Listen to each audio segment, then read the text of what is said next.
আসসালামু আলাইকুম ওরহমতুল্লাহ। Welcome back to my channel. আমার প্রিয় প্রিয় আপু ভাইয়ারা, আপনারা সবাই কেমন আছেন? নতুন আরেকটি ভিডিওতে আপনাদের সবাইকে আবারও স্বাগত জানাচ্ছি। আর এই যে দেখুন, আমার পেয়ারা গাছে মাশাআল্লাহ কত সুন্দর পেয়ারা হয়েছে।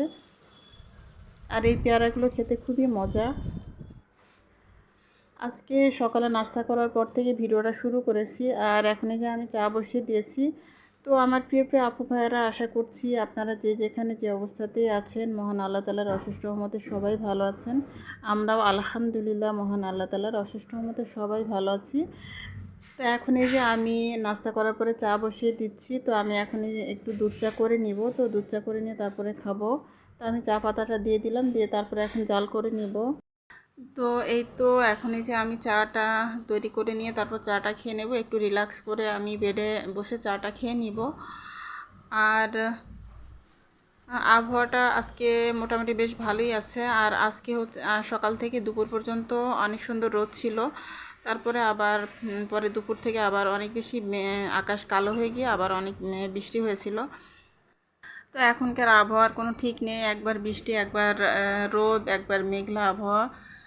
তো যাই হোক, এখন এই যে আমি চা করে নিচ্ছি, আর এখানে যে আমি গুঁড়া দুধটা দিয়ে দিচ্ছি। তো গুঁড়া দুধ দিয়ে চা খেতে বেশ ভালো লাগে আমার কাছে। আর এই তো আমার চাটাও জাল করা হয়ে গেছে। তো এখন এই যে আমি গুঁড়া দুধের মধ্যে দিয়ে দিয়েছি, পাতাটা জাল করে পরিমাণ মতো দিয়ে দিয়েছি। আর আমি চিনি ছাড়া চা খাবো। আর আমি চিনি ছাড়া বেশিরভাগ সময় চা খাই, তবে যখন চিনি খুব বেশি খেতে ইচ্ছে করে তখন দেখা যায় যে মানে আধা চা চামচের থেকেও কম দিই, মানে একদমই অল্প সামান্য পরিমাণে চিনি দিয়ে তারপরে চা খাই। আসলে চিনিটা তো আমাদের শরীরের জন্য অনেক বেশি ক্ষতিকারক। তো চিনিকে বলা হয় হোয়াইট পয়জন। তো আসলে চিনিটা অ্যাভয়েড করা উচিত আমাদের সবারই। আর এখন এই যে চা করে নিয়ে আমি আমার বেডে চলে এসেছি। আর এখন আমি একটু রিল্যাক্স করে চাটা খেয়ে নিব। আর আজকে আমার হাজব্যান্ড বাসায় নেই, আমার হাজব্যান্ড কুমিল্লা গিয়েছে আমার শ্বশুরবাড়িতে আর কি। তো কিছু কাজ আছে। তো আমার হাজব্যান্ড তার মানে আমার ভাসুরের সাথে আর কি গিয়েছে। তো মানে দুই ভাই আর কি, তারা দুই ভাই মিলে গিয়েছে। আর এই তো বাইরের আবহাওয়াটা এরকম ছিল, বাইরে অনেক রোদ করেছে আজকে। তো আমি তো সকালের দিকে মানে সকালে নাস্তা করার পরে চা খাচ্ছি। তো দুপুর পর্যন্ত রোদ ছিল, সকাল থেকে দুপুর পর্যন্ত আর কি রোদ ছিল অনেক।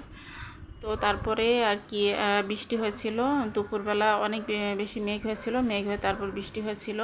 তারপর থেকে আবার বৃষ্টি চলতেছে। আর আজকে তো সারাক্ষণই বৃষ্টি, সকালেও বৃষ্টি হয়েছে, তারপরে একটু পর পরে আর কি বৃষ্টি আসছে। তো এভাবে করে আর কি চলতেছে। আর এই তো আমি চাটা খেয়ে নিয়েছি। আর তারপরে আমি আমার মেয়েকে আনতে গিয়েছিলাম, আমার মেয়ে কোচিং থেকে আর কি আনতে গিয়েছিলাম। তো আমার মেয়ে স্কুল করে কোচিংয়ে আর কি গিয়েছিল। তো আজকে যেহেতু এইচএসসি পরীক্ষা আছে, আর আমার মেয়ের স্কুলে তো এইচএসসি পরীক্ষার কেন্দ্র, তো ওইখানে এইচএসসি পরীক্ষা যেদিন থাকে সেদিন একদম ভোরবেলা স্কুল থাকে, মানে হাফ ক্লাস দেয়। তো হাফ ক্লাস দেওয়ার পরে ও মানে 2 ঘন্টা আর কি ক্লাস হয়। তারপরে ওখান থেকে কোচিংয়ে চলে যায়। তো কোচিংয়ে গিয়ে তারপরে 12টার সময় কোচিংটা শেষ হয়। তো আজকে যেহেতু এইচএসসি পরীক্ষা ছিল, তো আমার মেয়েকে আর কি 12টার দিকে আমি আনতে চলে গিয়েছিলাম কোচিংয়ে। তো কোচিং শেষ হওয়ার পরে আমার মেয়েকে নিয়ে আমি বাসায় চলে এসেছি। আর আসার পথে কিছু সবজি নিয়ে এসেছি। আর ফ্রিজে একদমই সবজি নেই, সবজি শেষ হয়ে গিয়েছে। তো এখানে যে আমি এখন পটল এনেছি, তো পটল আর লেবু এনেছি এক হালি। এগুলো কাগজি লেবু। তো কাগজি লেবুটার খুবই সুন্দর স্মেল, তো এই কারণে কাগজি লেবুটা এনেছি। আর এখানে যে আমি আলু এনেছি 2 কেজি। তো টুকটাক আর কি কিছু জিনিস নিয়ে এসেছি। আর সেই সাথে আমি প্রথমে দেখালাম ফার্স্ট ওয়াশ ডিটারজেন্ট পাউডার। তো আমরা এটাই ইউজ করি, ফার্স্ট ওয়াশ ডিটারজেন্ট পাউডার। তো আগে আমি হুইল পাউডারটা ইউজ করতাম, হুইল পাউডার অথবা রিন পাউডার এগুলো ইউজ করতাম। তো পরে যখন শুনলাম যে এগুলো ইসরায়েলি আর কি পণ্য, তো এই কারণে এগুলো আর কি বাদ দিয়ে দিয়েছি। দিয়ে এখন ফার্স্ট ওয়াশ ডিটারজেন্ট পাউডারটাই আমি ব্যবহার করি। তো এটাতে আসলে খরচটা একটু বেশি পড়ে, কারণ এটা আধা কেজি 90 টাকা নেয়, আর হুইল পাউডার আধা কেজি 75 টাকা নেয়। তো তারপরেও নিজেদের একটু লোকসান করে হলেও আসলে ওই কোম্পানির পণ্যগুলো আর কি বর্জন করার চেষ্টা করতেছি। তো সাধ্য অনুযায়ী আর কি চেষ্টা করতেছি।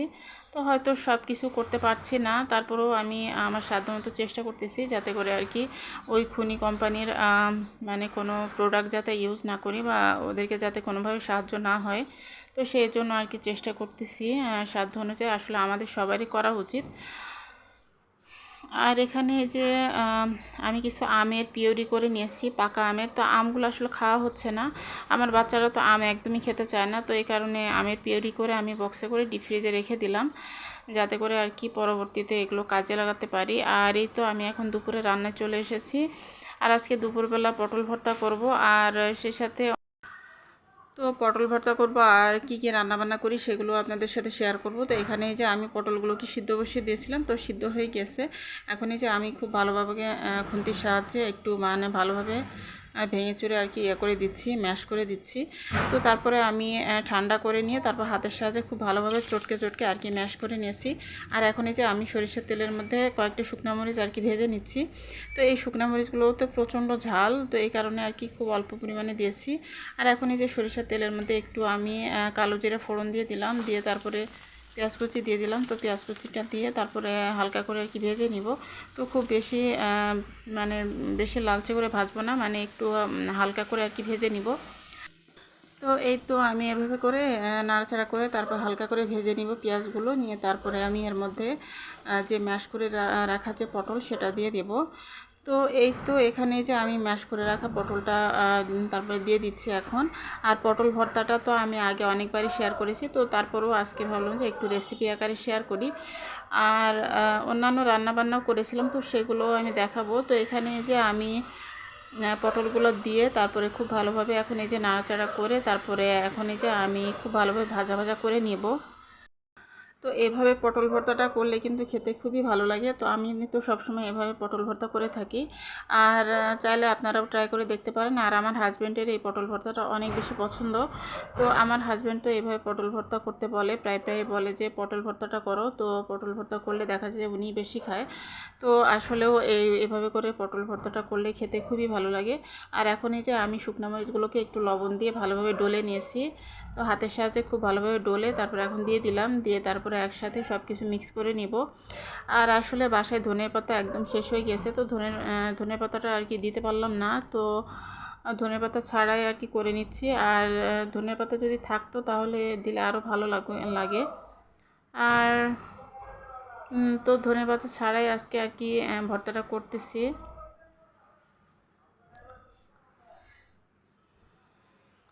তো এই তো আমি আরও কিছুক্ষণ একটু হালকা করে নাড়াচাড়া করে ভাজা ভাজা করে নেব। তো একটু যেহেতু পানি পানি থাকে, তো পানিটা ভাবটা একটু শুকিয়ে নেব, নাড়াচাড়া করে একদম ভালোভাবে শুকিয়ে নেব, শুকনো শুকনো করে তারপরে নামিয়ে নিব। তো এই তো আমার পটল ভর্তা হয়ে গেছে। তো এখন এই যে আমি একটা সার্ভিং ডিশে সার্ভ করে নিয়েছি, নিয়ে তারপরে এখন এই যে টেবিলে নিয়ে এসেছি। তো এই তো তৈরি হয়ে গেল আমার মজাদার পটল ভর্তা। আর এই পটল ভর্তাটা খেতে আসলে অনেক বেশি মজা হয়। আর খুব সিম্পলভাবে কিন্তু এই পটল ভর্তাটা তৈরি করা যায়, আর এভাবে করলে কিন্তু খেতেও অনেক ভালো লাগে।